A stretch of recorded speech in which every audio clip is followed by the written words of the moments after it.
Hello mga ka-reels, ito yung aso namin si Rocky at meron kaming pinoproblema ngayon kasi may mga garapata siya. Kaya nag-order kami online ng gamot para dito at tatry natin kung effective talaga yon. I-review rin natin kung ilang araw siya i-epekto mawala yung gamot. At kung hindi man mawala, comment nyo po sa baba kung ano ang pwedeng gamot na bilhin para sa kanya.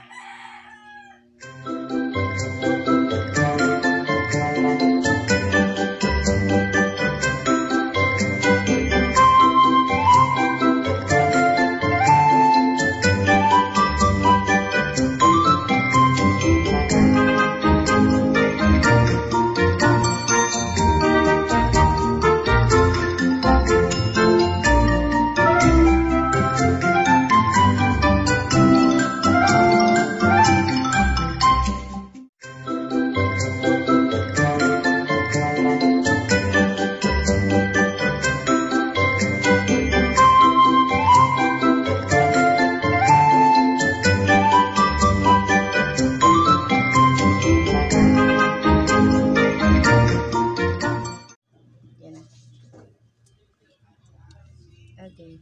Then,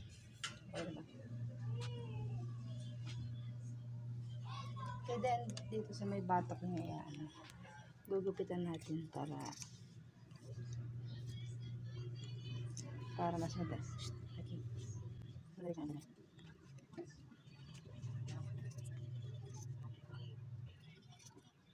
Tandaan lang baka masama yung balat.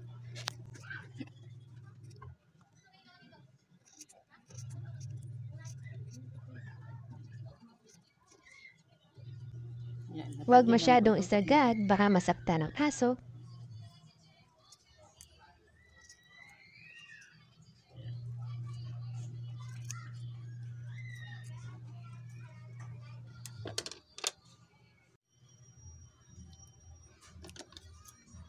Hindi pala dapat buksan.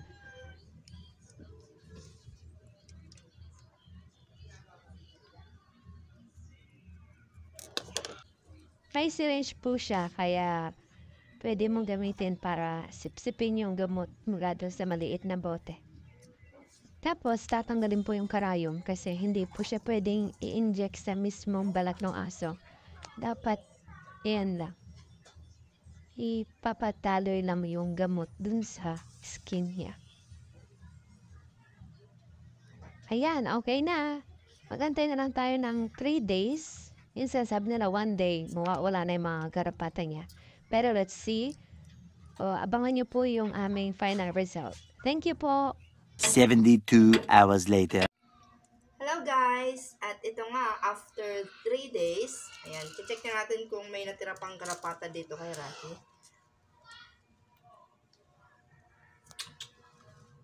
Ayan, mukhang wala naman na. Rocky! Ay, ano ba naman ito? Asan ito? Rocky, umayos tayo! Ayaw makika-operate ng aso namin eh. Rocky, tumayo na! Ayan. Makakita na yung ano ko dyan.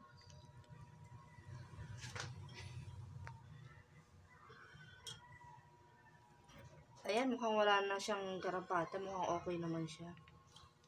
Check natin. Ay, may pa isa-isa pala. Ayan, may mga natira pa yung mga baby garapata. Ayan.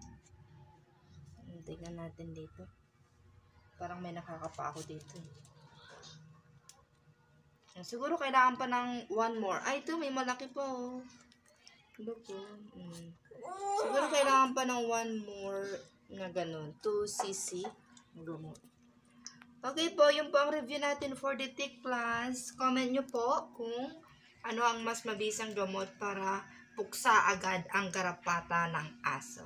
Thank you po for watching. Don't forget to subscribe, share, and like our video.